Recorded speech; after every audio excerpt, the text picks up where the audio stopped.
সম্মানিত দেশবাসী ও মুক্তিকামী ছাত্র জনতা, শহীদের রক্তের বিনিময়ে ছাত্র নাগরিকের অভ্যুত্থানের মাধ্যমে আমরা যেই ফ্যাসিস্ট হাসিনার পতন ঘটিয়েছি এবং একটি নতুন বাংলাদেশের আকাঙ্ক্ষা করছি, তাকে নস্যাৎ করতে বিভিন্ন শক্তি ইতিমধ্যে তৎপর হয়েছে এবং নানা ধরনের ষড়যন্ত্র এবং পরিকল্পনা করা হচ্ছে।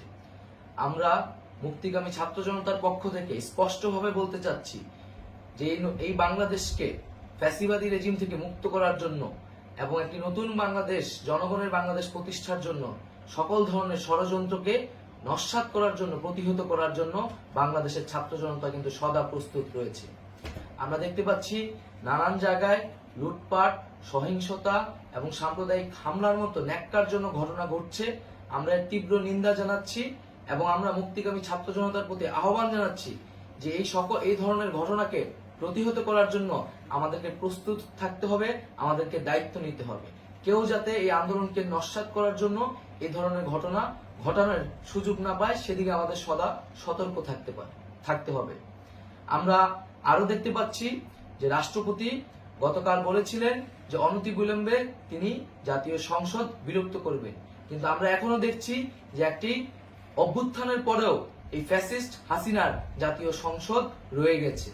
তাই আমরা ঘোষণা করছি যে আজ দুপুর ৩টার মধ্যে এই ফ্যাসিস্ট হাসিনার যে জাতীয় সংসদ, সেই সংসদের বিলুপ্তি ঘোষণা করতে হবে। যদি আজ বিকাল ৩টার মধ্যে এই জাতীয় সংসদের বিলুপ্তির ঘোষণা না আসে, তবে আমরা কঠোর কর্মসূচি দিতে বাধ্য থাকব। এছাড়া বন্ধুগণ, সবার জন্য আমরা জানাচ্ছি যে আমাদের যে অন্তর্বর্তীকালীন সরকারের কথা আমরা বলেছি, সেই সরকারের প্রধান উপদেষ্টার নাম আমরা ইতিমধ্যে ঘোষণা করেছি এবং এই সরকারের অন্যান্য উপদেষ্টা সহ সামগ্রিক রূপরেখা আমাদের প্রস্তুত রয়েছে। আমরা খুব শীঘ্রই সেই রূপরেখাটি জাতির সামনে উপস্থাপন করব। আমরা বাংলাদেশে স্থিতিশীলতা চাচ্ছি, সমাজে ন্যায় বিচার চাচ্ছি, সেজন্য কার্যকর পদক্ষেপ নিতে হবে এবং তার প্রথম পদক্ষেপটি হতে হবে এই জাতীয় সংসদ ভেঙে দেওয়া। এবং সবার প্রতি আহ্বান থাকবে, আপনারা শান্তিপূর্ণভাবে অবস্থান রাখুন, শান্তিপূর্ণভাবে এবং অহিংসভাবে এবং সকল পরিকল্পনাকে, ষড়যন্ত্রকে নস্যাৎ করার জন্য সদা সতর্ক থাকুন।